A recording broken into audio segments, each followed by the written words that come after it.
અમદાવાદના ખાડિયામાં સગીરા ઉપર દુષ્કર્મ, પોલીસે 2 આરોપીઓની ધરપકડ કરી। સગીરાને નશો કરાવીને દુષ્કર્મ આચરવામાં આવ્યું।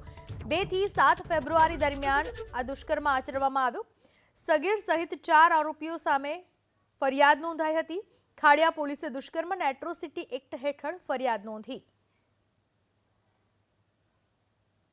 જે સગીર છે જેની સાથે પ્રેમ સંબંધ હતા એ એના મિત્રના ઘરે ભોગ બનનારને લઈ ગયા હતા। તો એ દરમિયાન આખું મિત્ર વર્તુળ એમનું જે હતું એ ત્યાં હાજર હતું।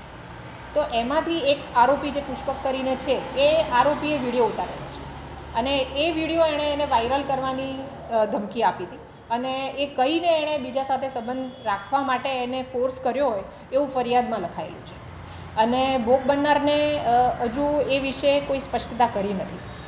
એટલે અમે એની પૂછપરછ ચાલુ છે અને જે પુષ્પક જેણે મેઇન વિડીયો ઉતારેલો છે એની હજુ અરેસ્ટ કરવાની બાકી છે। 2 થી 7 ફેબ્રુઆરી દરમિયાન આ દુષ્કર્મ આચરવામાં આવ્યું। સગીર સહિત 4 આરોપીઓ સામે ફરિયાદ નોંધાઈ હતી। ખાડિયા પોલીસે દુષ્કર્મ અને એટ્રોસિટી એક્ટ હેઠળ ફરિયાદ નોંધી।